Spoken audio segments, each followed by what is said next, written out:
lost in night, in the wood, shadows fight. Don't take gold, can't take flight. Power's gone, nothing's right. Cauldron cold, no more fire. Potions fail, dreams expire. Spirits whisper, call me liar. In the dark, lost desire. Purchase cry, echo loud. Through the fog, through the shroud. Mystic force, once so proud, now just whispers in the crowd.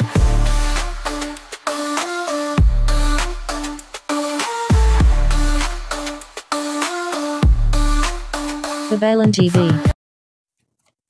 Hi Taurus, welcome po sa inyong reading. So this is for February of 2025 reading. Again, this is a bonus reading. Baka sabihin nyo, ay bakit late? Nagsisimula na yung February. Again, this is a bonus reading. No? Nauna na po, meron na po tayo nagawa bago mag-February ang February of 2025. So this is just an update. Kaya ko po ito ginawa dahil maganda po ang response no, ng Taurus. So yung inyo pong like, comment, share, no? Views, yan. So kaya ko po ito ginawa bilang pasasalamat. Ayan, hindi po tayo late ha. Again, karagdagan dapat nga wala ito, 'di ba? Dapat magre-release tayo ng video sa second week of February na. So this is just an update, no? Ibig sabihin as thank you. So, i-update lang natin. Meron na talaga tayong video nandoon po. Ayan. For those of you who's new to the channel, don't forget to click to click the subscribe button, smash the like button, comment below kung kayo po ay nakaka-resonate, and hit the notification bell. Kung gusto nyo po ng dalawang reading sa akin, doon po tayo sa ating kabilang channel, that is Babaylan TV. Yan po ang ating unang channel catered for our international audience, no? So, nagla-live din po tayo doon. So kung gusto niyo pong sumali, you're very much welcome. No? I want you to know that this is a general reading.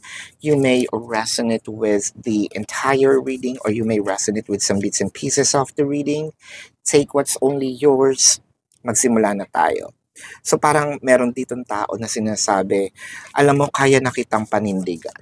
Alam mo, kaya ko nang bumalik, no, kung kayo nagkahiwalay, no, meron na ako napatunayan, nagbago na ako, no, iba na yung perspective ko sa buhay, seryoso na ako, hindi na ako katulad nung dati, or, ito yung sinasabi niyang, kung nakikita mo kung palamya-lamya at walang direksyon noon, or sabihin natin walang pagbabago, no, walang direksyon ang buhay, gusto kong malaman mo na, ngayon, I think na either nagsisimula na akong magbago or ready na akong maging para sa'yo, no? Pwedeng, again, nagkaroon kayo ng separations, pwedeng wala, nandyan pa rin siya, nananatili. Tahimik man, pero ngayon nakikita natin ay unti-unti naman yung kanyang progress. With the King of Wands and the Queen of Pentacles, I feel like magsisimula na itong magbigay na naman ng mga, hindi lang pangakong pangakong pwede uling mapako. I think na itong taong ito is magbibitaw ng salita to keep you secured. So, nandito na yung security natin with the Eight of Cups. Kasi parang napapansin niya na nawawalan ka na rin ng gana, no? Dito sa relationship, parang nakikita niya na ay alam kong dahil sa akin, bakit parang hindi na rin yung etong si Taurus na enthusiastic dito sa trabaho, sa pagtatrabaho, dito sa bahay, or dito sa aming relationship, no?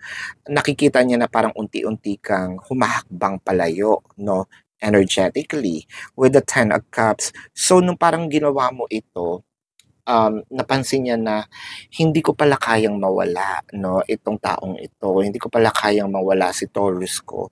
Ang hirap-hirap with the Ten of Wands. Ang hirap-hirap ibigay.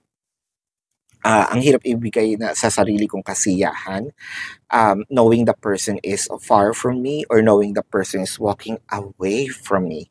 No, yung Ten of Wands dito parang sinasabi niya, alam ko na bakit namin to nararanasan is hindi lang naman ito yung contributions niya. Alam ko meron akong ginawa, no?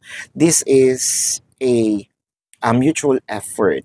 Yung nga lang, sana yung effort naging mabuti. Yung mutual effort nyo, parang parehas kayo nagkasawaan, pwede rin. Ngayon, parang less na yung communication, no? Parang, instead of putting the connection to another level, parang unti-unti, you're getting back to being a stranger. Wow! With the high priestess, damang-dama.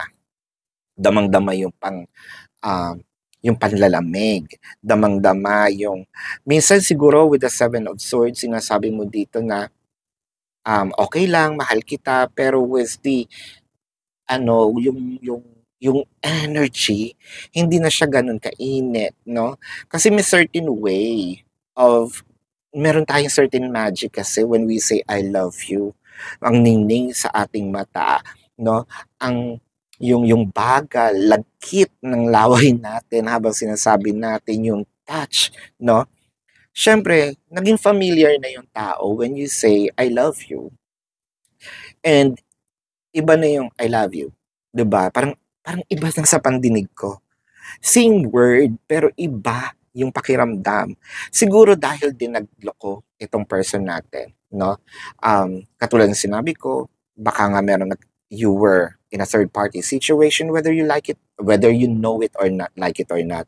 Of course, you don't like it, right? You don't want to be in the position.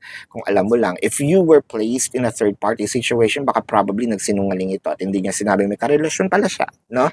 With the Seven of Swords, parang this person betrayed your trust. That's for sure. With the Six of Pentacles, either yung iba naman sa inyo, Taurus, is either ginagantihan kita, no? Let's just be human, no? Huwag tayong magpaka-plastic na wala sa akin ang pagganti, bla bla bla. Pwedeng oo, pero dumating dun sa time na ay pwede ba ako magbura? O pwede naman siguro, no? Channel ko to eh. Parang taina mo, no? Ikaw din naman ang dahil sa'yo ginawa ko to. At one point in time, no? Para maramdaman mo kung gaano kasakit. Ganun ka kagigil, no? Pero hindi naman palagi. Pero at one point in time, no, tinikis mo dahil alam mong nasaktan ka. It was a response. Hindi ko sinasabing tama. Hindi ko din sinasabing mali. Okay? Kasi yung response mo, actually at the end of the day, is your karma, no? Whether or not sabihin natin it's a good or bad karma, whatever it is that you respond to a specific or to a certain happenings, no, na nangyayari sa buhay mo, yun yung karma mo. So, ano ang response mo dun? Either, my response here is I'm not going to, I'm just going to take it as a grain of salt or talagang mabigat sa akin to, no? So, that depends. With the Five of Pentacles, siguro naisip mo na rin minsan, ang sabi niya sa akin, sandali na lang. Ayan, hindi tayo kakanta dito with the Five of Pentacles. Minsan naisip mo, lalayo ka na, umalis ka na. Ika nga ni Miss Morissette, gusto ko nang bumitaw with the Nine of Cups. Pero, dito naglalaban ng isip at puso natin. Ang isip natin, gusto ko nang bumitaw. Ang puso natin, ay, maghunos dili ka, no? Madami pang pwedeng mangyari, which is totoo naman. Hindi ko sinasabing mali ang isip, hindi ko sinasabi tama ang puso, pero I think the decision making here, parang kayo ang mahihirapan kung hindi siya aligned, no? Kasi lagi kayong mabubuhay sa what if kapag gagawa tayo ng decision when it comes to, yun nga, lalo na sa relationship, kapag magkaiba ang sinasabi ng puso at isip, no? Kailangan, kung gagawin mo talaga tong I'm walking away from this relationship, dapat align to. Para wala na, what if kaya kung bumalik ako? Ay, what if kaya kung kami pa? Ay, what if kaya kung ganyan? Ang pahihirapan mo lang, ikaw lang. With the Devil card in here and the Six of Cups, for those of you who were in separations right now, alam mo naman, miss na miss nyo yung isa't isa. No? Alam nyo na parang every day, every night, every moment of your life, ayan, iniisip nyo yung isa't isa. Hindi mo man siya nakikita mo man, ikaw pa rin ang nasa isip niya. With the Two of Wands, something is about to happen, which is the justice, no? Itong hostisya, no? Hostess siya. I mean, hostisya. hindi hostess siya. Hostess the justice. I feel like ito nga yung sinasabi natin with the core of your energy, ready na. Ready na magbago, ready nang ipagpatuloy ang relationship. Now, with the is this a two of pentacles? Yes, that's the two of pentacles.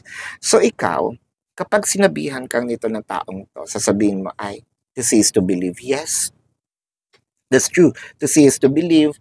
To feel is to believe, no? With the Queen of Wands. Pero, yun nga sabi ko, papatunayan niya. Karapat dapat siya sa'yo. Karapat dapat siya uli ng pag-ibig mo. Karapat dapat siya uli na bigyan mo ng tsansa. So, hindi ko alam kung ilang tsansa na. Second chance, third chance, 100 times chance, no? Pero, sabi niya, alam naman mahal mo pa rin. Now, again, if you're going to make a decision, gusto ko lang sabihin sa inyo, dapat aligned ha ang isip at puso. Ayan. So, let's check some more cards. Gusto ko lang pong paalala dun po sa ating kabilang channel, Babaylan TV. Meron na po tayong February the 1st to February the 7th, and we have February of 2025 reading, no? Meron din tayo niyan dito. Ang bonus po, ito yung bonus lamang, no? Dapat wala, ayan. Pero nakakatuwa kasi response ninyo. Kung gusto niyo palaging merong updates, so click the like, comment, kahit heart lang, no? Share the video, ayan.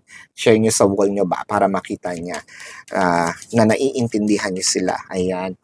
And pwede po kayong magtanong dun sa ating Babaylan TV. Pwede rin naman kayo magtanong dito sa comment section as long as the question is answerable by yes or no. No? Pero kung hindi po kayo papatulugin ng yes or no, nasagot lang, dumiretso po kayo dun sa ating description box. No? Sa description box, na dun po yung link.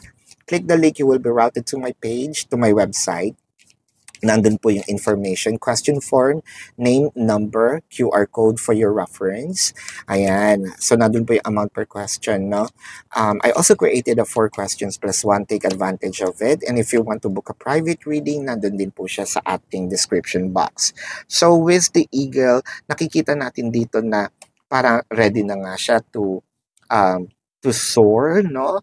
And kitang-kita niya na yung lawak, no, nitong mundo na pwede niyang galawan, na kitang-kita niya with the eagle eye din, no? Parang laser focused siya sa ngayon sa kung ano yung goal, kung ano yung dapat pinagtutuunan ng pansin, which is you, which is also the money, which is also the commitment.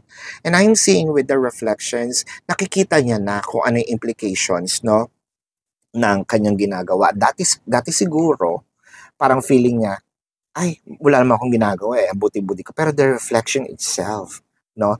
Hindi niya kasi ito nakikita before. And, para kasing, ngayon nakikita niya na yung implications din na magkalayo kayo if ever. Kung meron man kayong mga challenges, mukha lang siyang kalmado. Pero, you know, ang nakikita niyo naman ang paa niyan, di ba? Mabilis ang kanyang mukha lang kalmado pero nagmamadali na yan, no? So, let's check the zodiac sign of your person. I mean, the zodiac sign. Mamaya na yon. The message from the universe. Ayan. My vibes speaks louder than words. So, ito nga, pwedeng hindi siya sa inyo nagsasabi, pwedeng hindi niya binabanggit sa inyo yung mga plano.